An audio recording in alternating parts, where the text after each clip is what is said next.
জয়নুল আবেদিন রাদিয়াল্লাহু তাআলা আনহু উনি অত্যন্ত অসুস্থ ছিলেন, রোগাক্রান্ত ছিলেন। উনি যুদ্ধের ময়দানে নামেন নাই, কারণ হুসাইন রাদিয়াল্লাহু তাআলা বলছে তুমি অসুস্থ, তুমি রোগাক্রান্ত, তুমি যুদ্ধের ময়দানে নামিও না। এই জয়নুল আবেদিন সহ সমস্ত আওলাদের রাসূলদেরকে নিয়ে চলে গেল, সোজা কোথায় চলে গেল? এজিদের দরবারে চলে গেল।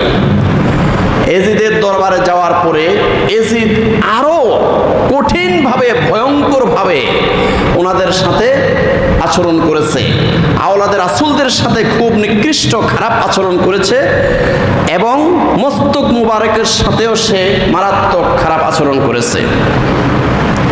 প্যারে হাজরিন, সে ওই দামেস্কের অলিতে গলিতেও এই আওলাদের রাসূলদেরকে বেপরদা করে, নাউযুবিল্লাহি মিন যালিক, অলিতে গলিতে সে উটের পিঠে করে করে প্রদর্শন করে হুসাইন রাদিয়াল্লাহু তাআলা আনহুর এই মস্তক মুবারক বর্ষার আগায় করে এই দামেস্কের অলিতে গলিতে ঘুরিয়া অপমানজনকভাবে প্রদর্শন করেছে আওলাদের রাসূলদেরকে। এরপরে মদিনা যাওয়ার জন্য অনুমতি দিলেন, মদিনায় চলে গেলেন। এখন ওনাদের সাথে আছে জয়নুল আবেদিন রাদিয়াল্লাহু তাআলা আনহু। মদিনা যাওয়ার পরে জয়নুল আবেদিন রাদিয়াল্লাহু তাআলা আনহু উনি ঘরে যান না। ওনাকে বলতেছে আসেন, ঘরে আসেন। কয় না, আমি ঘরে যাব না, আমি রাসূলের রওজার পাশে যাব। আমি মুহাম্মদ সাল্লাল্লাহু আলাইহি ওয়াসাল্লামের কাছে আগে হুসাইন রাদিয়াল্লাহু তাআলা আনহুর সালাম পৌঁছিয়ে দিই। উনি চলে গেলেন রওজা শরীফের পাশে।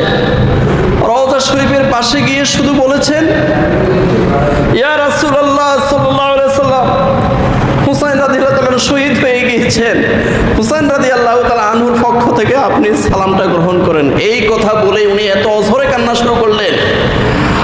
আর ওনার পাশে হাজার হাজার মুমিন মুসলমানেরা ওনার সাথে এত কান্না শুরু করলো, মদিনার প্রত্যেকটি দেওয়াল থেকে কান্নার আওয়াজ এসেছিল। সুবহানাল্লাহ, আল্লাহু আকবার, আল্লাহু আকবার। এই জন্য ঐতিহাসিকরা লেখেন যে ওই দিন মদিনার মধ্যে একটা হাসর হয়ে গিয়েছিল, যেদিন হুসাইন রাদিয়াল্লাহু তাআলা আনহুর খবরটা নিয়ে রওজা শরীফের পাশে জয়নুল আবেদিন রাদিয়াল্লাহু তাআলা আনহু এসে খবরটা পৌঁছাইয়া সালাম দিয়েছিলেন, সেদিনও একটা হাসর হয়ে গিয়েছিল। হযরতে জয়নুল আবেদিন রাদিয়াল্লাহু তাআলা আনহুকে ওনার ছেলে জিজ্ঞাসা করে, আব্বাজান, আপনাকে কখনো হাসতে দেখি না, আমরা দুনিয়াতে এসেছি, আস্তে আস্তে বড় হয়েছি, কিন্তু কখনো আপনাকে হাসতে দেখি না, আপনি হাসেন না কেন? জয়নুল আবেদিন রাদিয়াল্লাহু তাআলা